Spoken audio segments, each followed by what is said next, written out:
Hello and welcome to episode 7 of the Rome Remastered Historical Battle Walkthrough. In today's episode we are playing the 7th historical battle, the Battle of Cynoscephalae. We are playing as the Roman forces, which are represented by the House of Scipii. We are facing off against the Macedonians. They have a lot of pikemen, cavalry, and skirmishers.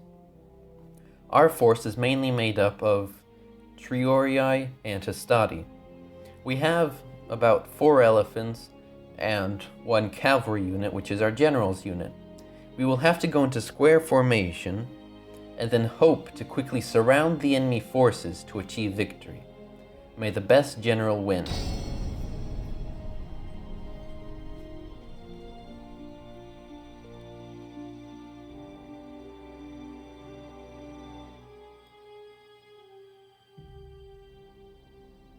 Thessaly, northern Greece.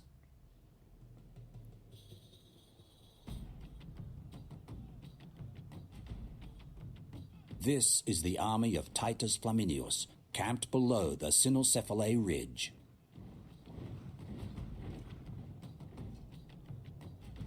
It is morning, and Flaminius has sent a scout party up onto the ridge to survey the terrain.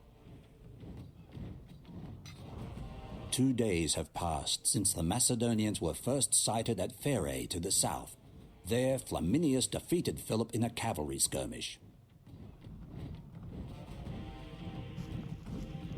Flaminius suspects that the enemy are close by. How right he will turn out to be. Destroy! Make ready! Take aim! Fire!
Philip has formed his phalanx spearmen into a line across the top of the ridge.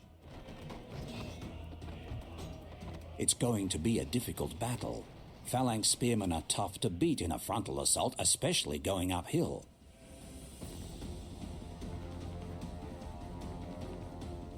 However, not all of Philip's left flank is in position. A decisive strike here could be a chance to seize the initiative.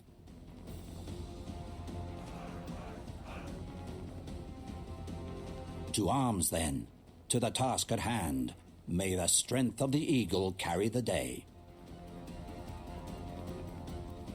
Yes, the eagle will carry us to victory this day. So there's 2 strategies you can try out in this battle to achieve victory. The first is to just make a straight line, or stay in the formation that you are starting off in, and pray to the gods that you are spared, because the pikemen will easily decimate your soldiers. The second option is to do what you did in the Battle of Asculum. Go into square formation. It is quite simple. All you have to do is go into the square formation where you line up all of the units in squares with 1 square in the front, 1 square in the back, 1 square in the front, and then you continue this all the way to left to right, one side. And then you just wait for the enemy to come to you. This forces them to engage the frontal unit, only one unit as well, and then that unit that stayed in the back can easily open fire into the ranks of the enemy soldiers or move around to flank the enemy without much trouble. So what we're going to do is obviously go into the square formation. It is much more effective when dealing with pikemen. So as we see, the enemy has forces on the left and right side of this hill. So what we're going to have to do is first deal with the forces on the right side, because the forces on the left side go much slower. And these guys on the right side can easily hit us in the back if we're not careful. The first thing we're going to do is just send our cavalry and elephants to engage with them. But before we start the battle, we're going to set up our soldiers into the square formation.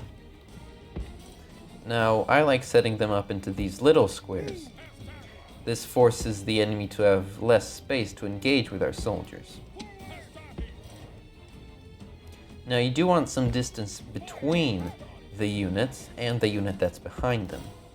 This allows more maneuverability once they are engaged. Now, even though the Triorii do not have any ammunition to unleash into the enemy ranks, I will still add them into the square formation because they are quite good fighters, in my opinion. They are not the best, but they can hold their own, as I mentioned in the Battle of Asculum video. Now we have one unit of skirmishers. We're going to put them, well, you can put them on the left or right side, but I prefer putting them on the left side. Now the purpose of this is because they put the least of their troops on the left side. So if we put more of our troops there, we can surround them faster, kill them faster, and break them faster. The faster we break them, the faster we can go around the units on the right side and deal with them as well. So even though on the right side they might get more kills initially, in the long term of the battle, the left side is more beneficial because you break through faster and the enemy runs away and gets killed much faster. And I'm not sending any infantry forces to the right side, only the cavalry and elephant, because the enemy will almost always put down their spears. So it's not that concerning to me. So I'm not too worried about our cavalry being close there. And as you see, they put down their spears, and the second unit will do so as well. Now the point of this is to quickly charge in with our cavalry, do a big blow, and then, as we see, run through them and continue charging through to damage as many of them as possible. This quickly breaks their morale. As you see, the majority of their forces are running by now. Just one of their units on the right side still remains, and we're about to deal with that. If you may have noticed while I was explaining, I also put my soldiers to have fire at will enabled. This is so they can shoot at the enemy before they arrive. Now, as soon as I break through the right side, I'm going to immediately send my elephants back. My cavalry is going to continue chasing them because quite a few of their soldiers still survived, and they are very likely to come back and try and fight us again. And we don't want that. Oh, see? That unit came back. And we don't want that. We want to hit them so they don't come back. Now we have to be careful because they send one very weak unit, but one unit that could mess up a lot through the forest. They could easily flank us, which could cause a lot of problems. So we're going to send our elephants after them. And I would like to have my cavalry back by this point, but seeing as one unit is still there, we're going to continue staying there. Now I'm moving this one unit out of formation just to adapt to the enemy line that is presented here. And as you see, we are easily firing into the enemy ranks without much trouble, and we can easily engage them from any side that we wish without much trouble.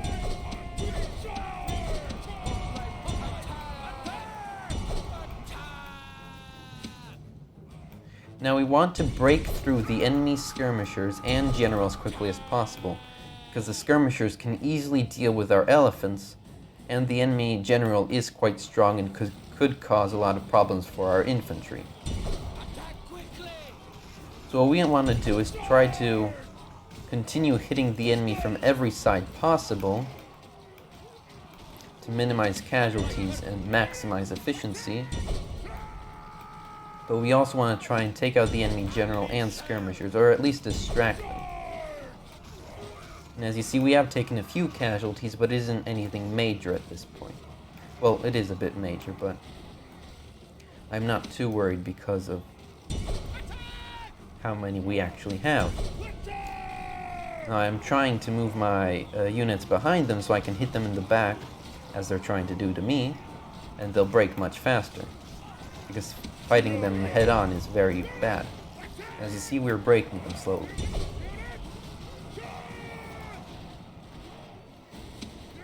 And as you see, we are breaking more and more of them. All we had to do is just continue surrounding them.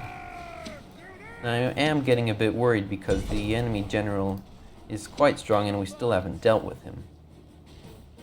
So I'm going to pull out my cavalry to have them assist with dealing with the enemy infantry. You could also, instead of having them deal... Oh, there we go, they've broken. So now what I'm going to do, since they've been all broken, I'm going to chase down the routing units.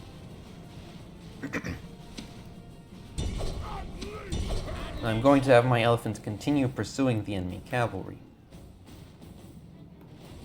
And as you see, this was a bit of a massacre, because both sides have taken heavy casualties.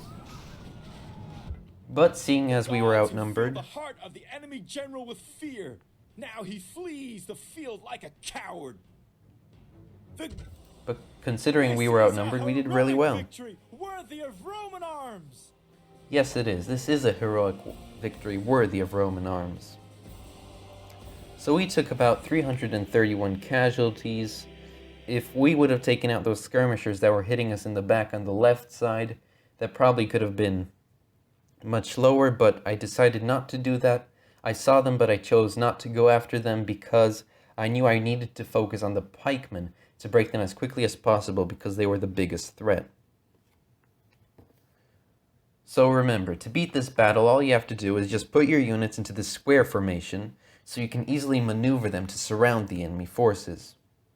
On the right side, you just want to use your elephants and general unit to quickly deal with the enemy forces, then run through the forest and hit the enemy general and skirmishers. I would like to thank you for watching this video. I hope you enjoyed this, and I hope this was useful and helpful in beating this historical battle on your own. Thank you for watching.